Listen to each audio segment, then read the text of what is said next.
Merci au professeur Valencien pour ce témoignage. Tout de suite, un nouveau temps, une nouvelle discussion que nous avons voulu inclure dans cette conférence sur un pan malheureusement pas suffisamment encore mis en avant dans notre santé, qui est celui de la recherche médicale. Et pour cela, j'ai le plaisir de recevoir Vincent Diebold. Bonjour Vincent.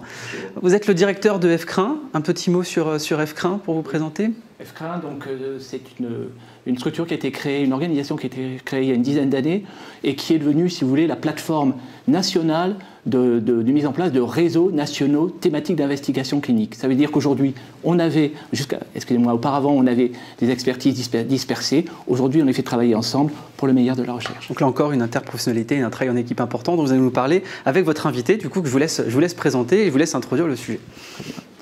Yannick Bardy, donc, avec plusieurs aspects, c'est-à-dire une longue expérience de la recherche clinique et du développement clinique, une trentaine d'années, une expertise très polyvalente, puisque vous êtes à la fois docteur en sciences, sciences de l'information, vous êtes président de l'ANAT, l'Association nationale des attachés de recherche clinique et des techniciens d'essais cliniques, et puis vous avez une orientation entreprise, fondation à travers Intelligence in Life. Donc c'est tout cet aspect qui effectivement vous donne un certain regard, un certain recul, et qui me donne le plaisir de converser avec vous.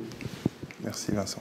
Du coup, Vincent, quand on a préparé cette table ronde, vous m'avez dit un élément qui pour vous était essentiel, c'est-à-dire que la recherche, c'est du soin, et le soin, c'est de la recherche. Premièrement, est-ce que pour vous, les deux domaines sont si éloignés l'un que ça dans l'imaginaire collectif? Et de deux, en quoi, justement, ces deux univers sont complètement perméables l'un dans l'autre? Je vais commencer, puis laisser la parole à Yannick, mais si je ne le croyais pas, je ne serais pas là, vous ne m'auriez pas invité. C'est vrai. Le premier point, c'est peut-être le contre-exemple. C'est Alexander Fleming qui, au retour de vacances, découvre qu'en fait, il y a un champignon microscopique, le Penicillium notatum, qui finalement a permis à développer effectivement une espèce d'antibactérie et qui constituera, par son développement, le premier antibiotique. Mais il y a, contrairement à cela, le fait que un médecin, il voit des patients tous les jours, le soin, l'observation, il observe effectivement qu'il y a des évolutions, et ce n'est pas que valable pour les médecins, il y a aussi les paramédicaux. On a des exemples de développement où, par exemple, il y a un projet qui est en cours, vous avez une comparaison de développement de systèmes de nutrition pour vérifier si, lorsqu'on présente à des personnes âgées en phase de dénutrition de la nourriture sous forme d'assiette plutôt que sous forme de barquette, est-ce qu'il y a des éléments différents? Autre exemple, les dispositifs médicaux, qui mieux qu'un praticien, qu'un chirurgien peut effectivement constater qu'une prothèse, si on ajuste tel ou tel niveau, peut évoluer. Dernier point, c'est ce qu'on appelle les hors AMM, c'est-à-dire les médicaments utilisés, autorisation de mise sur le marché, c'est-à-dire que lorsque vous déposez, lorsqu'un laboratoire dépose effectivement dépose un produit de santé, eh bien ce produit de santé il sera déposé pour telle indication dans telle pathologie. Et puis on sait que dans la pratique, très bien, des praticiens peuvent dire ça peut être utile dans telle ou telle indication et ainsi de suite. Donc c'est vraiment le soin et la recherche suit effectivement le soin puisqu'elle revient effectivement vers les praticiens pour tester ces innovations et être sûr qu'elles sont efficaces et pleines de sécurité pour les patients. Oui, les Mésopotamiens pratiquaient déjà effectivement des gestes chirurgicaux, des trépanations réussies. On en a la preuve aujourd'hui. Au tournant de la Renaissance et l'émergence d'une médecine scientifique, Ambroise Paré lui-même va tenter des opérations chirurgicales, des essais chirurgicaux pour sauver Henri II, qui a été très gravement blessé lors d'un duel aux Tournelles. Et il va, pour cela, pratiquer son geste sur des suppliciés. Il y a effectivement une évolution consubstantielle entre la médecine et les essais médicaux. Il y a aussi une histoire macabre des essais cliniques jusqu'au procès de Nuremberg et au traité, le traité éponyme, évidemment, qui est le fondement de la réglementation des essais thérapeutiques. Donc effectivement, il y a une évolution parallèle. On peut se demander si cette évolution va rester parallèle ou si l'investigation clinique va devenir une discipline indépendante. Puisque finalement, sur un plan épistémologique, sur l'histoire des sciences, le fait qu'on ait besoin de faire des essais montre que la science est molle. En mathématiques, point d'essai, n'est-ce pas? En théorie physique non plus. Si on fait des essais, c'est qu'il n'y a pas encore une certaine science médicale au sens où on entend une science dure. Le jour où la médecine sera une science plus dure, on aura beaucoup moins besoin de faire des essais sur du matériel humain, puisque finalement, l'essai clinique, c'est une manière de réifier un patient pour le transformer en un objet de science. Donc c'est une opération extrêmement délicate, qui existe, qui est consubstantielle aux soins, mais qui, avec l'émergence des lacs de données et de la fouille de données, probablement va donner un changement paradigmatique dans l'évolution scientifique de la recherche médicale à l'horizon 2030, je le pense. Donc on voit bien deux domaines qui sont consubstantiels l'un à l'autre. La question c'est, est-ce que, avant de rentrer dans le vif du sujet, est-ce que vous pouvez nous expliquer aussi pour nos téléspectateurs qu'est-ce que c'est que la recherche, qu'est-ce que c'est que Parce que le problème c'est que c'est des métiers qui sont extrêmement peu connus. On a toujours l'image du laborantin effectivement avec sa blouse blanche qui va essayer de faire quelques recherches dans des tubes à essai, mais la recherche c'est beaucoup plus que ça. Déjà est-ce que c'est réservé qu'à des chercheurs bac+15 hyper spécialisés dans leur domaine, ou est-ce qu'on peut faire de la recherche un petit peu plus empirique et plus rapide? Et deuxièmement, quels sont les fondements de la recherche aujourd'hui et en quoi elle s'inclut vraiment dans cet avenir de la santé? Je commencerai peut-être par cette image du professeur Nimbus. Le professeur Nimbus qui est dans son laboratoire, c'est une image encore une fois, dans son laboratoire tout seul et qui travaille effectivement sur ce qu'il a fait toute sa vie et qui fait une découverte assez intéressante, pas encore une fois à partir de l'exploit qu'il a fait. Aujourd'hui, on est dans un schéma totalement différent, on est dans un travail d'équipe. C'est-à-dire que, effectivement, et Yannick il a fait allusion, il y a l'impact du numérique qui va révolutionner effectivement toutes les pratiques, mais encore une fois, lorsque un médecin a une idée dans le cadre du soin, il faudra qu'il le vérifie, qu'il l'inclue et qu'il le vérifie de telle manière, encore une fois, que sur un nombre suffisant de volontaires puis de patients, à travers effectivement de recueil de données et vérification de la qualité de données, avec à chaque fois des métiers différents, parce que derrière il y a des conduites particulières de recrutement, d'inclusion, il faut arriver à effectivement recueillir le consentement des patients et les suivre sur toute la durée de l'essai, et ensuite analyser effectivement ces essais. À chaque fois vous avez des métiers qui sont très différents, des métiers à caractère clinique, des métiers à caractère scientifique, des métiers à caractère humain. Absolument. Alors, la question est large parce que vous dites qu'est-ce que la recherche, on pourrait dire qu'est-ce que l'innovation, qu'est-ce que le progrès. Donc la recherche, c'est comprendre le monde tel qu'il est et en particulier comprendre la maladie ou la santé. Pas facile d'ailleurs de définir la santé, plus facile souvent de définir la maladie, mais on pourrait y revenir. Ensuite, l'innovation, effectivement, c'est une évolution incrémentale, parfois par hasard, comme Vincent l'a dit dans le cas de Fleming qui découvre par hasard, ou presque, cette sérendipité la sérendipité, cette faculté de trouver une chose intéressante alors qu'on en cherchait une autre. Et le progrès, c'est une décision politique, c'est une décision collective. C'est là peut-être aussi qu'il faut voir où sont fléchées les priorités d'une communauté, d'un État ou d'un continent. Et ça a été dit plus tôt, le progrès médical, c'est un investissement. Et Covid, évidemment, l'a très bien montré. Alors, l'innovation en recherche clinique aujourd'hui, c'est une industrie aussi, qui représente 40 milliards de dollars par an. Et qui est relativement peu connu du grand public, même si effectivement, là encore, Covid a mis le projecteur sur un certain nombre d'aspects de la recherche biomédicale. Donc c'est un secteur industriel important, qui est généralement sous-traité par l'industrie pharmaceutique, mais pas que. Il y a aussi beaucoup de projets hospitaliers de recherche clinique qui mobilisent des budgets, en particulier de l'Agence nationale de la recherche, l'ANR en acronyme, et donc tout ça représente beaucoup d'argent, 4 milliards d'euros en France et 10 fois plus en Europe, donc c'est beaucoup d'argent, c'est un secteur industriel, c'est un secteur hyper organisé, évidemment, donc c'est aussi une industrie, voilà, c'est ce que je veux dire, c'est à la fois l'innovation, c'est à la fois un processus, et c'est à la fois aussi une industrie organisée qui doit produire un certain nombre d'autorisations réglementaires, qui doit produire également des données pour les assurances maladie et les décideurs. Comme Erwan l'avait posé, c'est un secteur qui est méconnu, en fait. Méconnu, Vincent, bien sûr. Merci de me relancer là-dessus, si vous permettez, parce que c'est ce que je voulais dire. Pourquoi est-il méconnu? D'abord, parce que c'est une activité confidentielle. C'est une activité qui naît dans les laboratoires pharmaceutiques. Or, l'innovation pharmaceutique est protégée par des brevets. Donc, dans nos métiers, nous sommes astreints à plusieurs secrets. Le secret médical, bien sûr, puisque nous consultons des dossiers médicaux, le secret industriel, et puis par rapport à une histoire relativement macabre et par rapport à ce marronnier du cobaye humain qui revient régulièrement dans la presse, c'est pas un métier dont on parle facilement dans les dîners en ville. Mais un élément aussi important, c'est le caractère récent d'émergence. Vous avez évoqué le code de Nuremberg, les événements qui se sont passés, qui sont relativement récents. Il y a eu effectivement une réglementation, une législation qui s'est imposée en France, mais à l'extrême fin des années 80. Ça veut dire qu'on est sur une activité qui s'est industrialisée, comme vous l'avez dit, c'est un petit peu péjoratif, mais qui s'est spécialisée, qui est devenue professionnalisée. Et quand on dit professionnalisée, ça veut dire qu'effectivement on la suit sur la durée, mais ça veut dire qu'on a des personnels qui le font.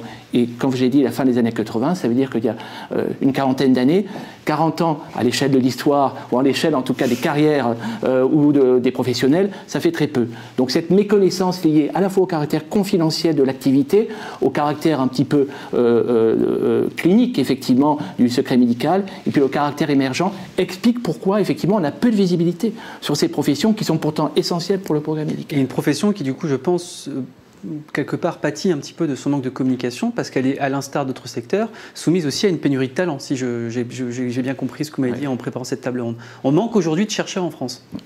Alors, il y a plusieurs éléments de réponse. Ça veut dire d'abord que le nombre d'essais cliniques augmente de manière exponentielle. Aujourd'hui, si on regarde, il y a une base, si vous voulez, internationale de référencement des essais cliniques, on en est à 430 000 à la fin de l'année 2022, avec une augmentation du nombre d'essais cliniques d'année en année, si vous voulez, engagés chaque année. Donc d'un côté, vous avez cette augmentation de la demande, et de l'autre côté, vous avez un problème d'absence de visibilité sur ces métiers. J'ai été amené, dans le cadre d'une réflexion, à faire une recherche justement sur les effectifs, effectivement, de ces différents métiers en France. Et malheureusement, encore une fois, on en parlait en aparté avant notre intervention, au doigt mouillé, on peut évaluer effectivement cet effectif à 60 000 personnes professionnelles en France, au doigt mouillé. Effectivement, alors, métier jeune, effectivement, je rends hommage à Claude Hurier, le sénateur Claude Hurier, qui fut président de l'Institut Curie, qui m'a fait l'honneur de la préface de mon ouvrage de 2013, pour sa loi du 20 décembre 1988, loi de protection des personnes se prêtant à la recherche biomédicale. Avant cela, en Europe, il n'y avait aucune réglementation sur la pratique des essais.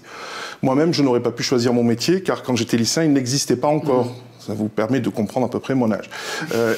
Mais en tout cas, un métier jeune et qui arrive à l'âge de raison, à l'âge de maturité. C'est-à-dire qu'il peut aussi s'indépendantiser de l'industrie pharmaceutique, car l'évaluation clinique aujourd'hui touche, et Vincent l'a dit, beaucoup d'autres secteurs que simplement le médicament.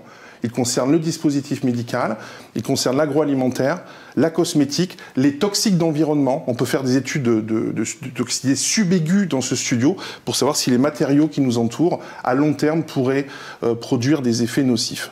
Donc effectivement, un métier jeune, avec un certain nombre de formations très qualifiantes, d'autres un peu moins. Donc il y a des formations structurantes de chef de projet clinique, etc.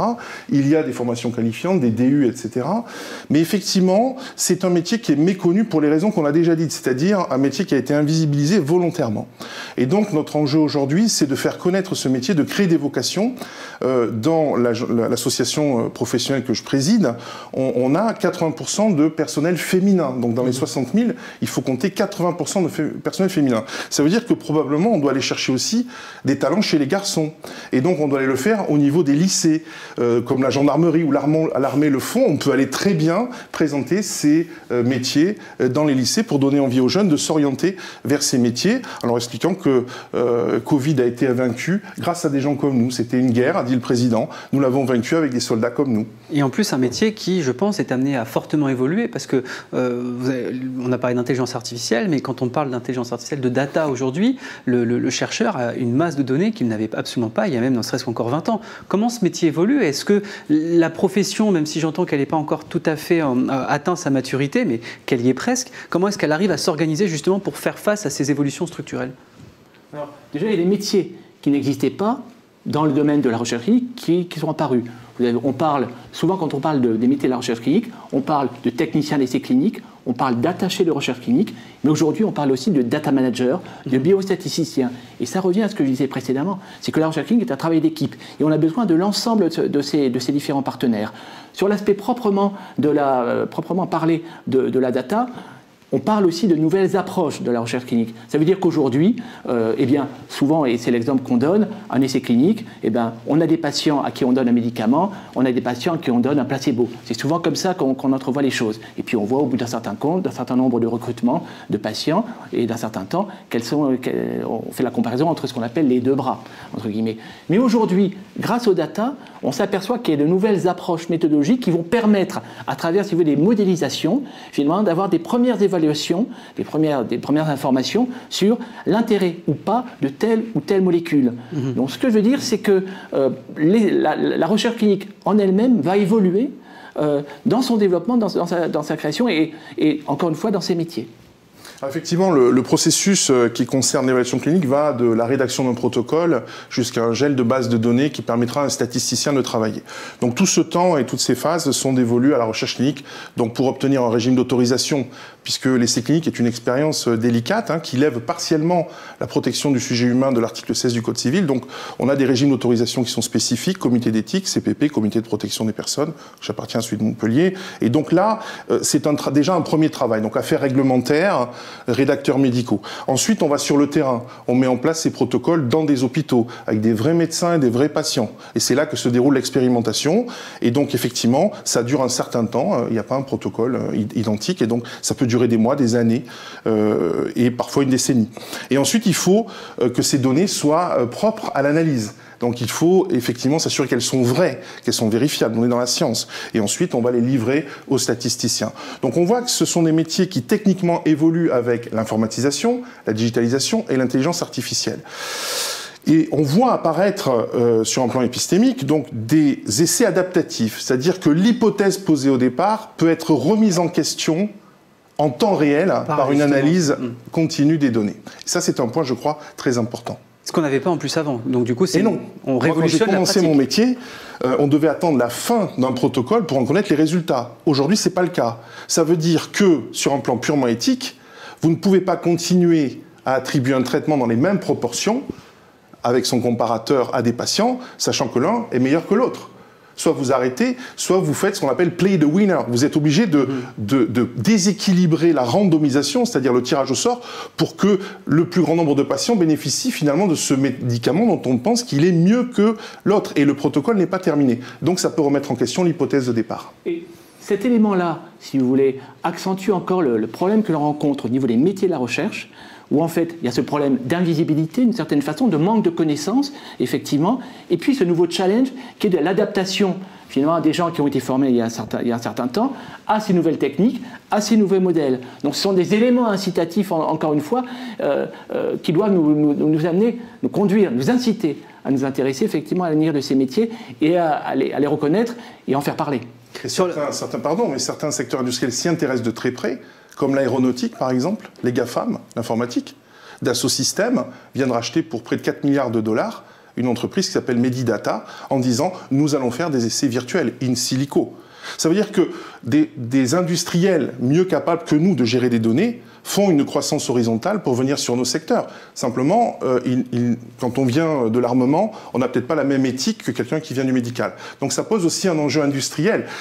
Cette modification structurelle de l'analyse des données pose aussi des questions sur l'organisation de l'écosystème industriel de la recherche clinique. Et la nécessité, parce que vous parlez de choc d'attractivité avant, il y a une question qui nous vient d'ailleurs d'un de nos téléspectateurs en direct, qui nous dit qu'un des freins aussi au recrutement, c'est de penser qu'en fait la recherche clinique, c'est uniquement réservé aux médecins, aux pharmaciens. Vous m'avez dit en préparant cette table ronde qu'en fait les infirmiers peuvent aussi faire de la recherche médicale, et même d'autres professions, comme vous le dites, on peut venir de l'aéronautique et faire du coup de la recherche médicale. J'anticipe peut-être par rapport à ce qu'on évoquait, c'est-à-dire la façon dont on peut faire évoluer les choses.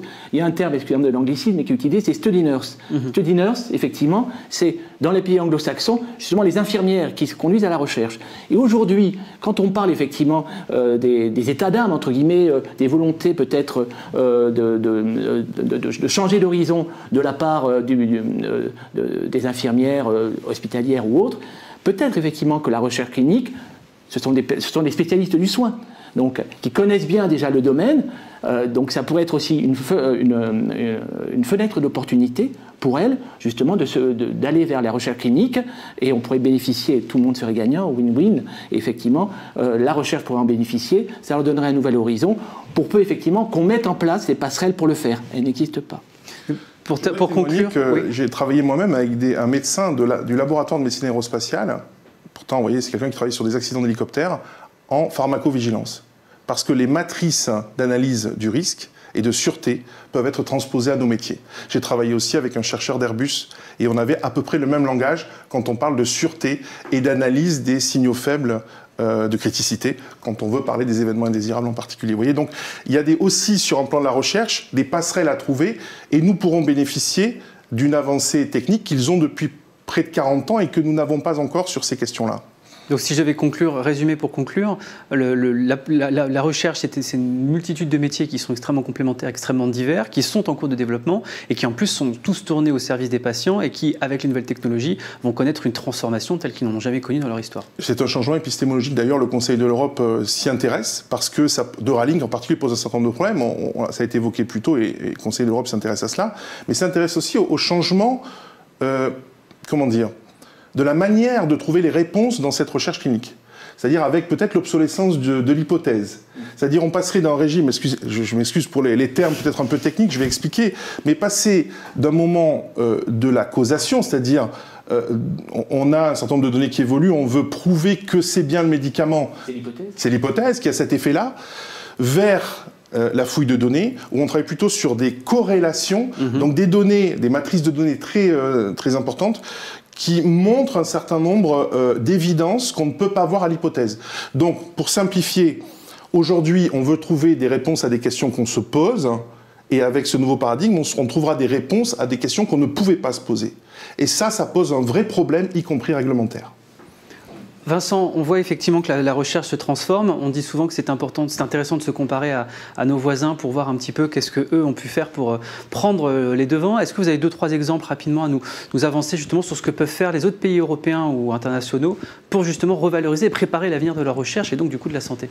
Alors, dans le travail de recherche que j'ai pu faire, j'ai d'abord trouvé les conclusions d'une table ronde récente qui s'est tenue en janvier 2023, qui était organisée par une association internationale qui s'appelle la RCP, Association Clinical Research Professional, donc qui est une association américaine et qui travaillait justement sur les workforce, donc ça veut dire le travail d'équipe et les professionnels qui font. Et le constat qu'ils font, après leur enquête, est assez dramatique. Donc, à savoir que le problème de pénurie qu'on rencontre en France, il le rencontre partout. Deux exemples aux États-Unis. Donc, entre 2020 et 2022, le taux de l'émission a augmenté de 60%. Donc, un élément effectivement qui est important.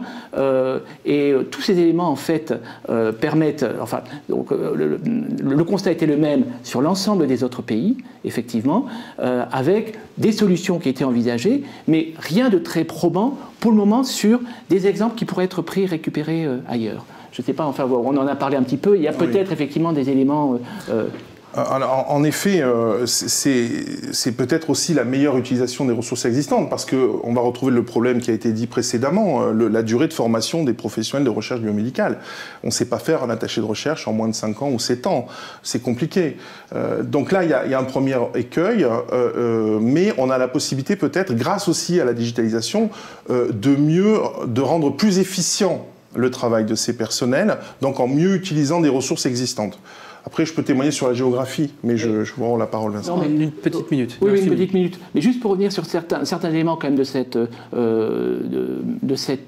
étude qui avait été faite, à savoir effectivement qu'il fallait effectivement sans doute, et ça on l'avait proposé déjà, identifier une filière propre dans les domaines de la santé.